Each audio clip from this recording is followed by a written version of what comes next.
an opening statement? Yeah, I thought this was really good for us. I mean, the training camp time segment is one where you're going against each other every day behind closed doors, and you're doing a lot of skeleton work or 5-on-0 work, and a lot of drills that are contact, and to be able to play in front of fans and have the lights on and with referees, much needed after grinding the whole summer and then into this segment for us. And now we got a 2-week stretch before we get to compete again. But this will be a great opportunity for our staff to individually watch some film with guys, and also to watch it collectively as a team and try to clean up some of the areas from an execution standpoint. I thought from a execution offensively, we probably a little bit ahead of where I thought we might be.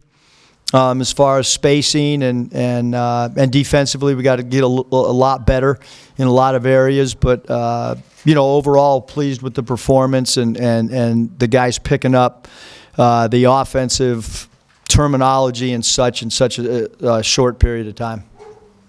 Questions? What did you think of the atmosphere and having Eddie Sutton and Nolan Richardson there, just all that stuff? Yeah, I thought that when we first tossed the idea around, I don't think we could ever envision that both Coach Richardson and Coach Sutton would be here together. To be able to do the photo op afterwards with our guys, and then Monday we're going to kind of really dive into the history of both coaches and what they did for this program, I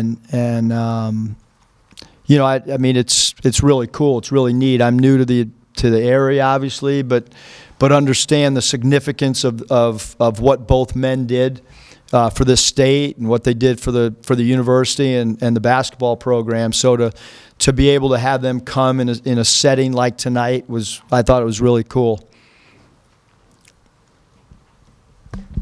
I guess which player stood out to you, as far as playing well? I thought that, several guys. I thought Jimmy Witt did a great job rebounding the basketball. I liked how he didn't force the issue from an offensive standpoint. I thought, especially, the first segment of the game offensively, Isaiah Joe was outstanding with his, 3-point shooting and spacing and not trying to force the issue. I thought Adriel Bailey did a great job of slashing and getting extra possessions. He took 2 shots that were mid-range shots that we did not, we don't feel that's in his wheelhouse, so to speak, and we discussed that with him. But and then I hate to bring it up, but Connor's, we're a lot different when he's on the floor because he spaces it. He adds a dimension from obviously the size factor, but his 3-point shooting, when you put him out there with some of our other guys, our spacing just opens up, and there's a lot more dribble drives. It's not often, that you would say that your dribble drive lanes open up when a 7-2 or 7-3 guy is on the floor. But when Connor's on the floor, our passing becomes a lot better, our rebounding becomes a lot better, our offensive flow becomes a lot better.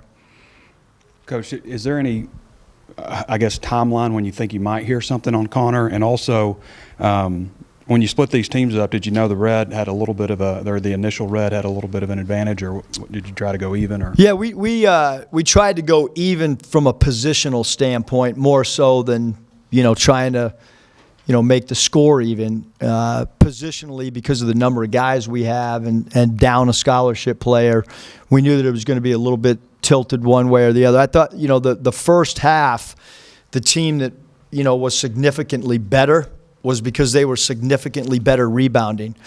And, you're going to hear that theme after every game and before every game is, how we rebound is going to dictate what the end results are for us.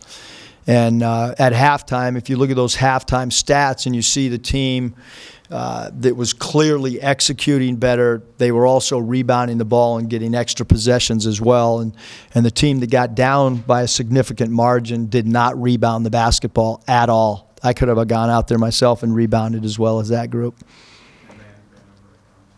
Yeah, I mean, with Connor's timeline is, you never know. I mean, we have no way of knowing, when we'll hear one way or the other. Yeah, as far as the poor rebounding, I guess by the white team in the first half, what'd you say to them at halftime? Because they seemed like they did a better job in the second half. Yeah, just try to point out, that rebounding is, a lot of things. It's blocking out, it's pursuing rebounds outside of your area, it's trying to range rebound. It's if you can't grab the ball with two hands, can you keep it alive by tipping it?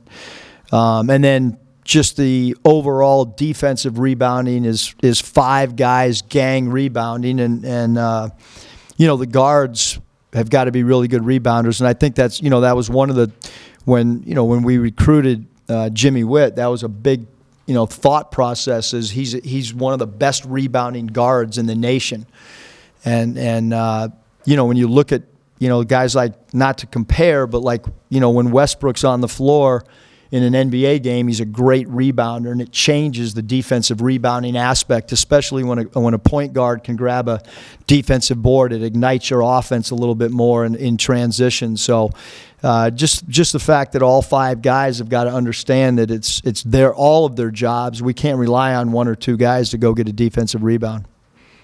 Coach, can you talk a little bit about how happy are you from the performance of Connor and JD? Who's that? Connor Vanover and JD. Yeah, JD is behind closed doors. JD Note has been a guy that's at times has dominated practices, and then there's times where he turns the ball over a little bit and gets a little bit sloppy. But the year of development that he'll have, his developmental year, we'll call it, instead of a sit-out year, is vital to us because he is a player that is really, really good one-on-one player. He can create his own shot. He has consistently shot the three ball pretty well.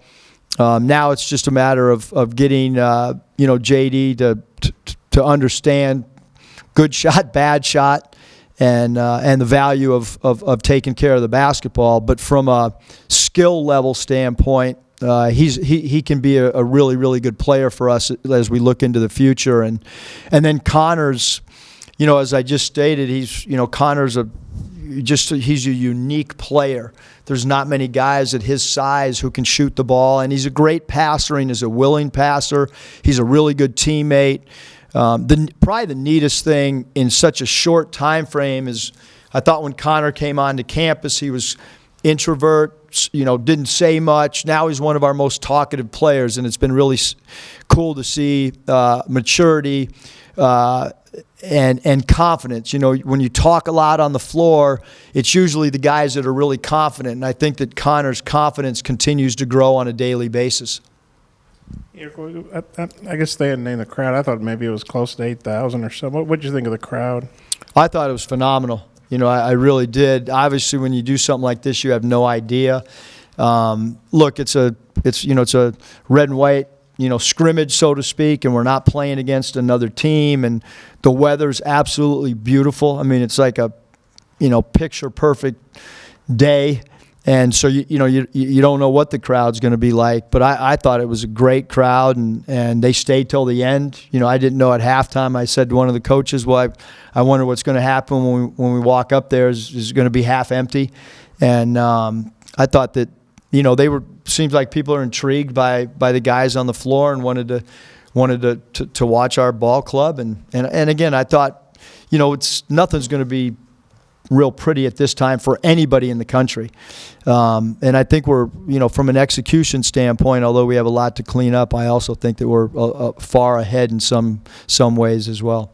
It's kind of weird with the guys swapping jerseys, but I guess it was an 8-point game between Team Eddie and Team Nolan. Do you think that the first white team that switched to red, they were more competitive? Do you think they kind of got their pride kicked a little bit in that first half? Or what do you think got them going in the second half? Yeah, I think that the one thing in basketball, and it's something that I repeat all the time is, my dad used to always talk about there's 3 runs in every game.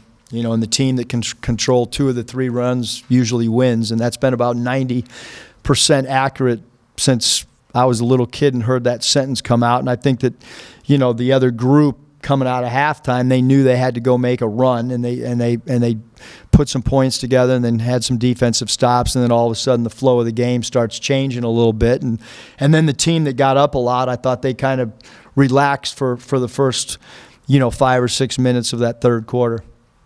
Reggie Cheney, where's he at, Coach, as far as this, you know, the amount of time you've been practicing and stuff?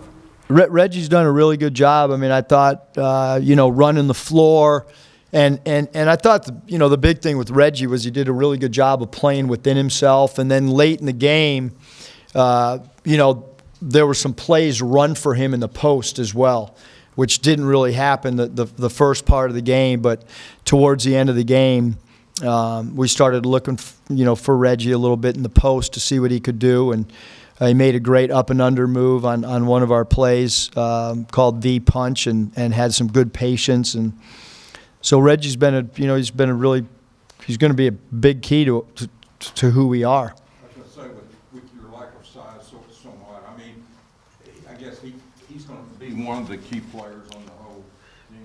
Yeah, no question. Just because Reggie's really strong, he's really athletic, and as we go against SEC front lines, I mean, we're going to need Reggie to play really well, and you hope that a player going into his sophomore year has feels a little bit more comfortable. He's been through SEC play before, and he should have a better year than he did last year.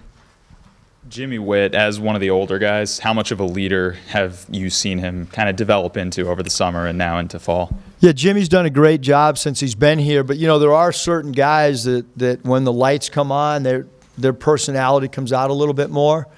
And certainly, you know, if I could say 3 guys that when the lights come on, or when we've gone more live scrimmage, even behind closed doors in practice, Jimmy and Connor and Isaiah have been 3 guys that, you know, seem, again, we haven't done anything other than a few live segments in practice and then today, but those 3 guys seem to like the lights being on.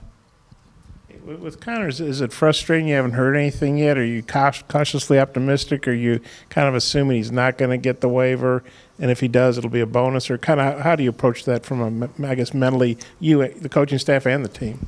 I think that we're all approaching it like he's in a development year and he's not playing. That's kind of how I've put the teams together in practice, and then you know, if he's able to get the waiver, then that's great. You know, look at around the country, there's been, you know, quite a few guys that have gotten it, and you know, I think that he's got as good a case or whatever you want to say as anybody. Final questions, Coach? Anyone? All right. Quiet. Thanks. Bring players in.